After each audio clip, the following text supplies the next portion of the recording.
Pille, con el presidente de la Comisión de Trabajo del Senado, que tiene sesión a las 3 de la tarde, en un ratito más. Juan Antonio Colma, senador, muchísimas gracias por la gentileza de estar acá. Muy buenas tardes, Iván. Oiga, ha sido una semana dura para los protagonistas de este acuerdo, ¿no? Como decía Vargas Llosa, son tiempos recios. Ahora no han sido los únicos que me han tocado. Yo quizás momentos así, me acuerdo cuando recién partió la democracia, tuvimos que llegar a un acuerdo que fue muy criticado y después muy valorado, de compartir mesas entre gobierno y oposición para darle viabilidad a la transición. Las mesas del Congreso. Me acuerdo que eso fue un momento parecido al de ahora, sí, en que todos nos decían, oye, ustedes están haciendo... Y de repente todos dijeron, oye, tenían razón, este país tiene que entenderse. O me tocó cuando asesinaron a Jaime Guzmán, vienen dos opciones. La revancha, la odiosidad, o entender que este testimonio tenía que transformarse en fortalecer un partido como es la UDI.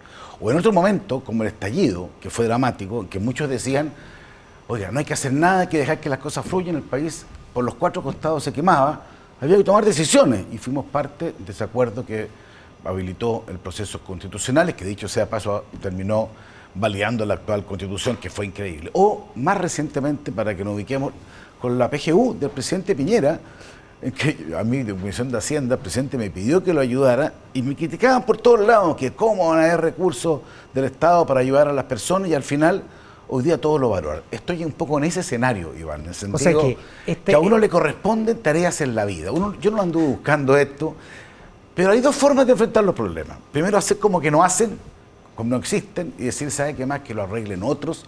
Dejemos que las cosas fluyan, en este caso dejemos que los actuales pensionados sigan teniendo malas pensiones o que los futuros sean peores, o enfrentar los temas tratando de hacer algo que se dio haber hecho hace 20 años. Y cuando lo critican desde republicano, o cuando Axel Kaiser dice en un tuit que son todos ustedes traidores y que los tienen que barrer en las próximas parlamentarias, ¿qué le pasa? Fue exactamente lo mismo, no había Twitter en ese tiempo. Yo recibía cartas cuando nosotros llegamos en el año 90, en acuerdo de la composición de las mesas, me llegaban las mismas cosas, me llegaban amenazas, me llegaban cartas, pero mucho más hirientes que eso, no había Twitter. Después con el acuerdo del estallido, me pasaba lo mismo. Hay gente que, yo distingo dos tipos de situaciones. Aquellos que legítimamente tienen dudas, y yo les quiero decir, tienen toda la razón, porque por algo no se había podido llegar a un acuerdo en 20 años, porque no es fácil, porque si hubiera sido fácil, hay harta gente que lo pudo haber logrado. Es muy difícil y hay dudas que yo he tratado de ir respondiendo. Respecto de otros que tienen otra visión de la vida, entonces dicen ellos, no, yo pienso así y yo voy a llegar a acuerdos solo con los que estoy de acuerdo. Entonces yo te pregunto, Iván, no, claro, ¿en qué país funciona un acuerdo en que uno solo se pone de acuerdo con los propios? Eso bueno, ya es que hay algunos no que hay algunos que apuestan que en noviembre van a tener una mayoría parlamentaria. Claro, pero ese es el sueño que siempre los gobiernos, las personas creen que todo se resuelve cuando uno gane todo. Y fíjate que hace muchos años que nadie gana todo. O sea, en Chile se acabaron hace muchos años los gobiernos de mayoría y son bien dramáticos. El presidente Piñera lo sufrió en carne propia y lo mismo ocurrió en el caso actual. Entonces, si alguien cree que hay que esperar una conjunción de planetas para que los problemas se resuelvan en términos justo como uno quiere y que nunca va a tener un inconveniente, bueno, así nunca se van a resolver los problemas. ¿Y sabes lo que me pasa? Cada día que pasa, Iván, hay personas que hoy día trabajan y que sus pensiones futuras, si no hacemos nada, van a ser mucho más pobres. Te voy a dar un ejemplo. Acabamos de ver unos cuadros del Ministerio del Trabajo que es dramático. Un ejemplo que, por ejemplo, a mí, ¿por qué me deja? He tenido varios días sin dormir, así que yo disculpo a mi familia. ¿Qué es lo que me angustia? Yo miro hoy día cuánto gana una persona que ha trabajado 35 años con su sueldo. Cualquiera puede ser el ejemplo. Voy a colocar una cifra sobre el promedio, 350.000 pesos de pensión, porque ahorró el 10% de su vida. Pero si ahora hace reemplazo del orden del 20%. Perfecto, pero si esa misma persona, Iván, hubiera tenido la regla que hoy día queremos plantear, de subir un 6% de la cotización, que es la madre de todas las batallas, esa misma persona, fíjate, hubiera recibido hoy día 560.000 pesos. Si en esos 35 años hubiera cotizado 16%. 16%. Entonces, ¿qué es lo más importante de esta pensión? Lejos, el aumento del 6% de cotización individual. Eso es lo que le va a cambiar la vida a los jubilados del futuro. Y eso, estamos hablando de millones de trabajadores, los que están aquí, están las cámaras, los que están sentados atrás. O sea, eso es lo que de alguna manera tiene que construir como país, ser capaces de enfrentar los problemas. Ahora, una última cosa, algo que te planteé el otro día. Leí hoy día que Chile tiene la mayor tasa de longevidad de Sudamérica, incluso la segunda más alta de toda América, solo Canadá, después Chile. ¿Por qué? Claro, porque en la Chile se han expectativa de vida hecho es altísima. cosas bien, porque enfrentamos el problema de la nutrición infantil, el agua potable, la alimentación. Entonces yo te lo dije la otra vez, tú vivimos mucho más ya de lo que pudimos haber hecho porque las condiciones de vida han cambiado. Entonces, si uno hace 43 años que se estableció el sistema, que yo creo que fue un sistema correcto, la expectativa de vida eran 65 años o 68, ¿qué hacemos ahora cuando la expectativa de vida es 77? Entonces, lo que se ahorra tiene que ser más. Eso es lo que ha costado más convencer. Ese es el gran logro de Chile Vamos ahora, en esta reforma. 6% de cotización individual a las cuentas de las personas. Para Además, quienes, para, 16. Para quienes apoyan el acuerdo, lo que usted dice parece muy razonable. La pregunta es, pero usted, Cruzcoque y Galilea, los 3 senadores de Chile Vamos, se están comiendo todos los costos políticos desde la derecha. ¿Le gustaría un apoyo más explícito de Evelyn Matei? Yo creo que Evelyn Matei ha hecho un esfuerzo extraordinario, creo que ayer fue clarísima, ella fue ministra del Trabajo, ella dijo que esto se había hecho hace mucho tiempo. ¿Fue clarísima? Y ella dijo una cosa muy importante. La ministra Jara opina otra cosa. No, la ministra Jara piensa distinto a mí, y si no, yo se lo puedo decir, le pongo hacer un listado de discrepancias, larga, tendríamos que llenar una serie de... tres programas de divergencia. Una es esa. Ya, pero ¿usted cree que ha sido clara? Absolutamente. Porque en el tuit de la otra vez no era tan ella hizo una cosa que... Mire, primero ha demostrado un liderazgo extraordinario y ha demostrado coraje, porque la vía hacer lo que hizo ayer, que es respaldar lo que estamos haciendo con los senadores, hay que tener coraje, es más fácil hacerse fortaleza. ¿Qué es lo que ha dicho ella? A lo que yo comparto plenamente, que esto tiene que tener sostenibilidad fiscal, o sea, porque esto tiene varias paraguas. Primero, aumento de cotización al 6%, que es clave, eso es lo que va a cambiar las pensiones, pero además hay temas como mejorar la cotización, la PGU, por ejemplo, que es bien importante porque con el presidente Piñera, que fue muy criticado en su época, me tocó que coma. Bueno, hoy día todo el mundo, bueno, hay que subir la PGU. Esa sostenibilidad fiscal que tiene que ver con el cambio que se hizo en materia de cumplimiento tributario, el CFA, no nosotros, va a tener que revisarla, a ver sustentable.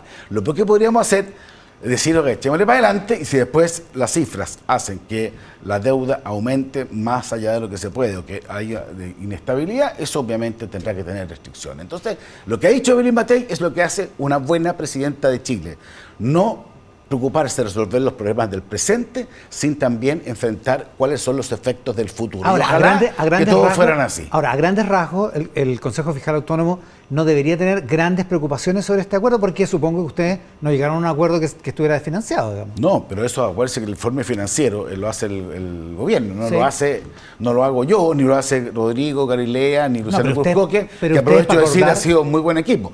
Nosotros lo hemos revisado, incluso usted mira, los cambios originales que se habían planteado eran distintos. Nosotros, de alguna manera, hubo que ajustarse a una nueva realidad fiscal.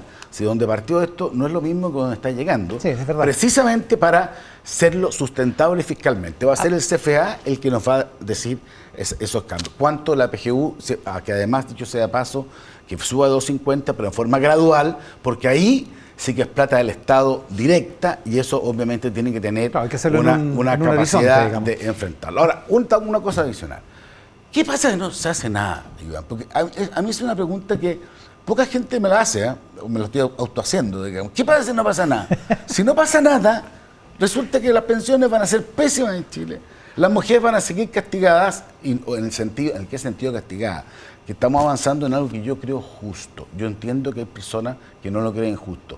Creo justo que un hombre y una mujer a la misma edad y con el mismo ahorro tenga la misma pensión. Porque a una mujer le cuesta más ahorrar y no por ser mujer va a tener ese problema. Entonces, si no hacemos nada y esperamos que pasen otros 20 años, las pensiones van a ser mucho más malas y el gasto fiscal, el mismo que estamos cuidando, se va a duplicar. Hoy día es 2,2 solo respecto a la PGU.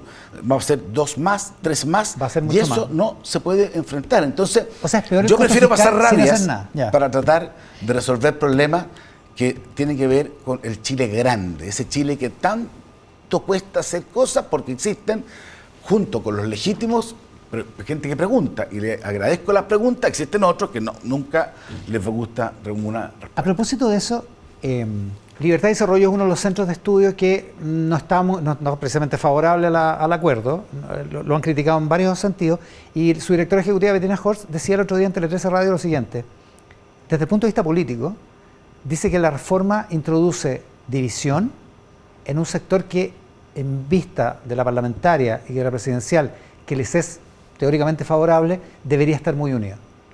A ver, es una reflexión política de un instituto que no es político. Ahora, también Libertad de Desarrollo, que es un organismo que yo trabajé muchos años con ellos, creo que hacían aportes bien importantes, digamos, de repente algo ha ido mutando en esa línea, digamos, y han tenido un rol diferente, pero estas son una opinión política, tampoco estaban muy contentos con la PGU, y yo creo que la PGU ha sido un tema absolutamente central. La respuesta mía es que prioricemos bien. Lo más importante es preocuparse de la gente. Yo siempre, cuando alguien me dice, mira, el efecto político de esto puede ser así o así, yo digo, párele. Primero, prioricemos bien la gente. Un país no va a ser justo, un país no va a ser próspero, un país no va a ser feliz, no va a ser tranquilo si no enfrentamos los problemas reales. La seguridad, que es lejos el problema, el crecimiento, que es una cosa central, y las pensiones, que hoy día, por la longevidad, esto no es culpa de un gobierno X, Y o Z, es la longevidad. El éxito que hemos tenido nos hace ser, siendo el país más longevo de Sudamérica, no tener una capacidad de respuesta adecuada. Y en eso yo me quiero jugar todo lo que pueda. Sé que es ingrato, que se va bien mucho más rato haber estado en otra cosa, pero a la vida le tocan las cosas, y eso uno tiene que enfrentarlo de frente. Oiga, desde el punto de vista de la negociación, este es un acuerdo todavía frágil. Sí. ¿Cuánto lo fragiliza la minuta del Ministerio del Trabajo, que dice que en marzo va a meter un proyecto por un inversor fiscal o un inversor público y que hay un camino para terminar con las AFP, que la ministra acaba de decir, es la opinión de ella, que se tienen que terminar las AFP?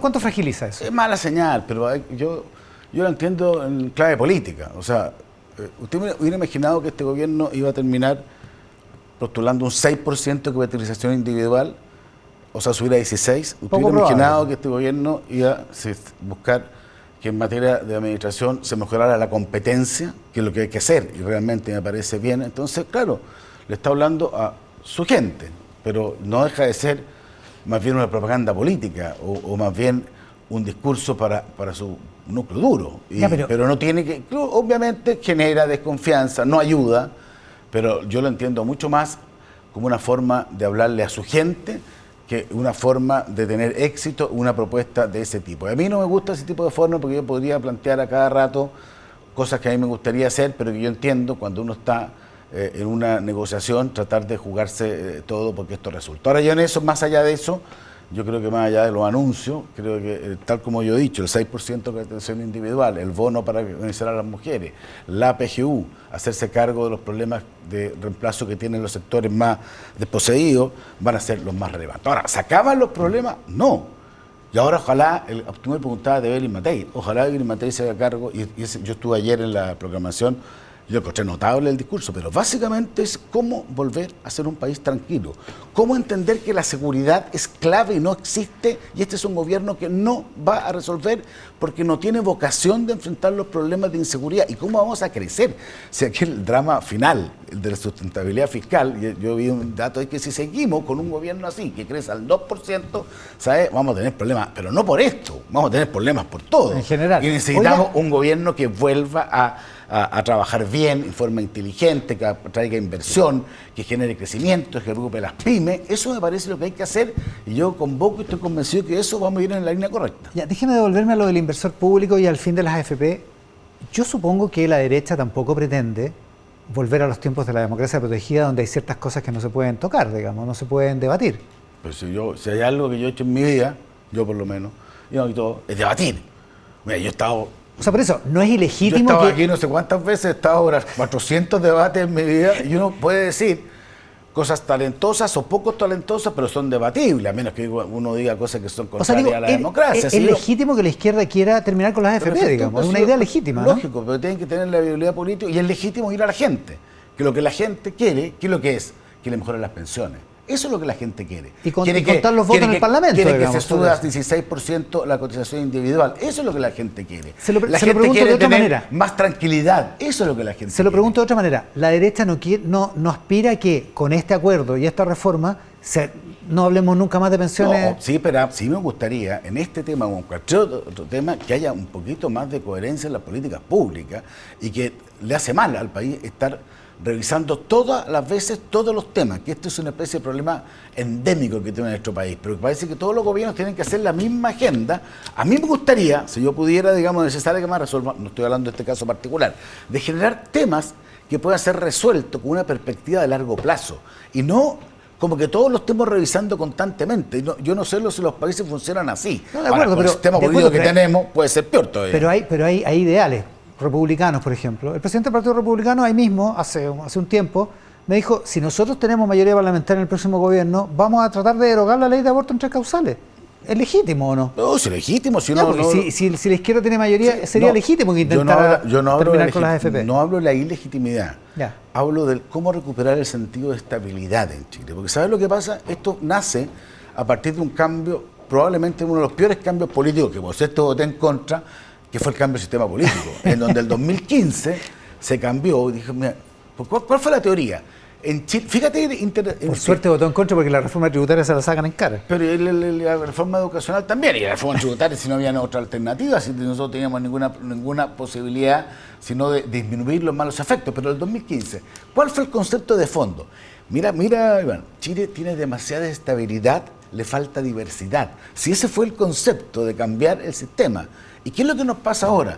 Tenemos pura diversidad, hay 45 diputados independientes, 26 partidos políticos. Pregúntale al gobierno cómo lo hace para entenderse. Están desesperados, igual como lo tuvo el presidente Piñera. Entonces, a propósito de eso, tú dices, ¿cómo no vamos a ser capaces, por ejemplo, de generar una estabilidad por un número de años, a lo menos en el sistema político? Me parecería correcto. ¿Cómo no va a ser estabilidad, por ejemplo, en materia de seguridad? ¿Cómo hacer? Hicimos cambios muy resistidos algunos, muchos no querían la ley Naín Retamal, ahora están todos de acuerdo, si esto me ha pasado otras veces. No querían la ley de usurpación, ahora están todos de acuerdo. O sea, tratemos de pensar en grande en el Chile, no estemos con la calculadora lo que me conviene o lo que no me conviene. De verdad, a propósito de eso, ¿echa de menos algún pronunciamiento del presidente sobre esto, sobre el acuerdo?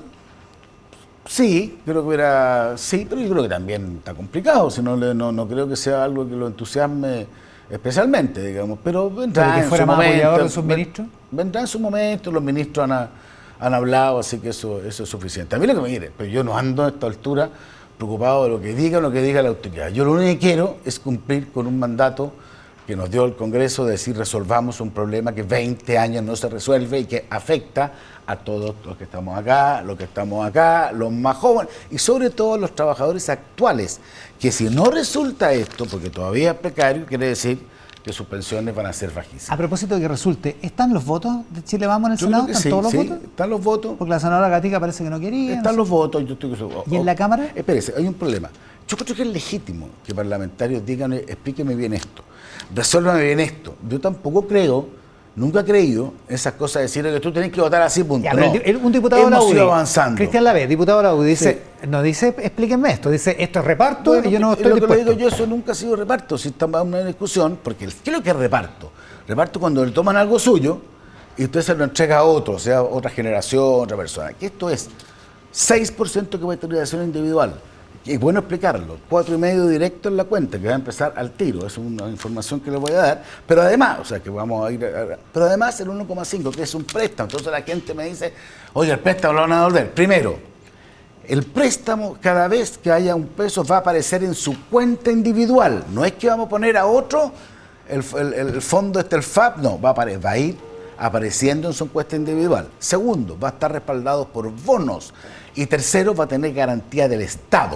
Le quiero agregar un ejemplo. ¿Va a ser heredable, como dijo Belén Matei? ¿Perdón? ¿Es heredable? Heredable, absoluto. Y está específicamente considerado heredable. Entonces, aquí se dice, es que no se va a pagar. Mire, el bono del reconocimiento, que cuando partió el sistema, hubo un bono de reconocimiento. Para los que habían cotizado en el sistema antiguo, para que se traspasara. Para que se traspasara. Al momento de jubilarse. Un bono que no tenía los instrumentos de ahora, era otro momento. ¿Y sabe lo que ha pasado? Esa era una obligación del Estado con los ciudadanos por suspensión. Pregunte Si a alguien no le han pagado el bono de reconocimiento, se lo han pagado a todos. Se lo han pagado, se lo están pagando al aumento de la jubilación y se lo van a seguir pagando. Entonces, yo digo, si el mismo esquema se hace ahora, con la diferencia, porque el bono de reconocimiento no se sabía exactamente cuánto, solo uno lo sabía realmente el día que jubilaba, digamos, cuando te habían reconocido. Hoy día va a aparecer en tu cuenta individual, cuando tú mires, va a decir, mire, esto tengo por cotización individual histórica, esto es lo que me están aportando ahora, esto es lo que tengo en este fondo de préstamo, y esta es la forma que lo van a pagar. Y el día que usted se jubile, recibe el bono correspondiente, depende si tiene retiro programado, renta vitalicia, para poder avanzar. Entonces, creo que es muy relevante. Lo último, senador, si se va mixta esto, ¿fracasa? Yo espero que no llegue a mixta, pero mixta siempre es una alternativa. Va a depender mucho de lo que puedan hacer, la capacidad de reunir votos que tienen que ver con el gobierno, pero mire, tratemos de... Son alternativas. Yo espero que esto se resuelva por el bien de Chile, porque creo que le hace falta a Chile, además, darle validez al sistema político. ¿Sabe? Yo, cuando fui elegido y reelegido, y al Maule, aprovecho de dar un saludo grande al Maule, ¿yo a qué me comprometí? A tratar de resolver los problemas de Chile. No me comprometí a hacer un denunciante permanente, ni me comprometí a guardar distancia, ni subirme en la galería para alegar. Me comprometí a resolver. Es lo que hice, tratar, lo que uno puede. Si hay mucha gente que ayuda en esto. Las leyes de seguridad, tengo la convicción de haber ayudado mucho a que hoy día los carabineros estén más tranquilos cuando se defienden. Los usurpadores estén más asustados y por eso bajan las tasas. Y eso es lo que tenemos que seguir haciendo. Entregarnos lo mejor por hacer un país mucho más en que nos sintamos todos orgullosos de lo que hemos hecho. Senador, muchísimas gracias por la gentileza. Muchas gracias. Suerte en el trabajo en la tarde. Vamos ahora para allá. A las 3 de la tarde, sesión de la Comisión de Trabajo, de la que es presidente el senador Juan Antonio Coloma, en esta edición entrevistado en Mesa Central. Senador, muchas gracias por la gentileza. Nos vamos a la pausa, volvemos con más Mesa Central.